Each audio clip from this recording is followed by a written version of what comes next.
Akanumatti baanaan hin jiru. Jalqabni gaafii dhufa dubbarraa kaate ilaa jalatti gadi bu'u. Dubbarraa ilaa jalatti gadi bu'a. Bakka isaa warri bu'ee risaalaa kana ba'ate iddoo bira gaafatamuuf teessane sanitti amaanaa san bakka geessan moggeessee.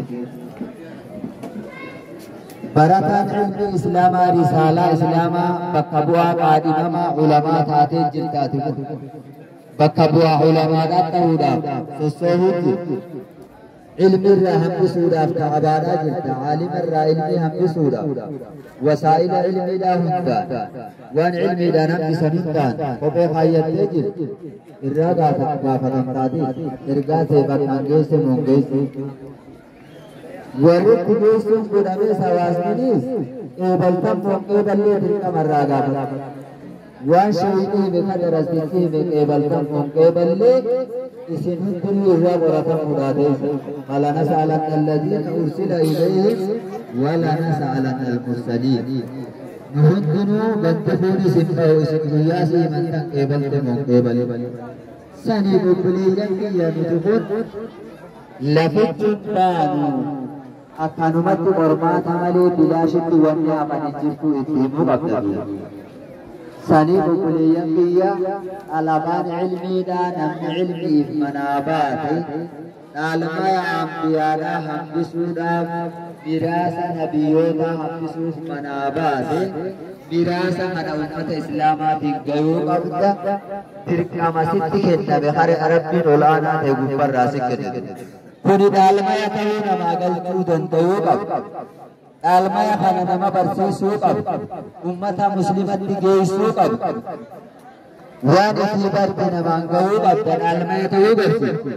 Dhaalmaya kana fakkeenya hoggaa godhee Muhammad Abi Hurayraa radiyallahu anhu gaaf tokko Madiinarra dhufe magaalaa Madiinaa dhufe naggaadota warra Taayiwaan meeshaalee banee dukkaana kaapitaalaa hunda banee naggadatti jirurra dhufeerra deemee dukkaana hunda laalee sabee maaluma taatanii jeen gantan sa'isin orman maal taatan jeenarra maali Abi Hurayraa maal jettu wa isin ka miraasa nabii gandi masjiidaa qooddatu jiru asumaa kanarra jaajjitanii jettu miraasa nabii ka gandi masjiidaarra wal fidu jiru isin as jaajjitanii naggaadeen gaawaan addunyaa kana takka beektii aboo dafnee dhaqqabanna jaaniin lafaa qaanii wal dura horiisa aboo eenyumatti dukkaana na eega dukkaana banaa biraan deemu eenyu asin na eega je'anii malafa anuma isin eegaa yaa jeetirra anuma achi sadii dhaala horii haa jeetu dhaqqabadhaa jeetu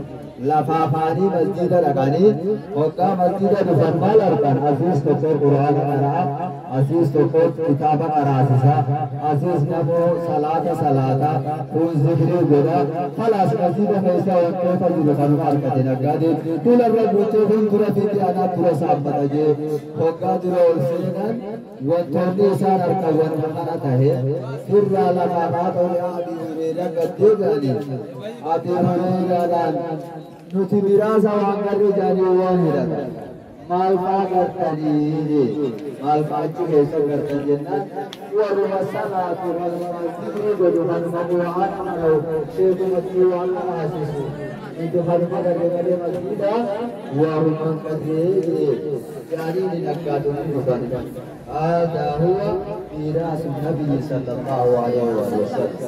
قلبي نبي فايسين قرطاني ميراث السنيج. قلبي نبي روغا مسجدا قرطان سنيج. إذن روغو سنسيها تريجرا أما في سلسلة سيئة وفي صحيح الترمذي.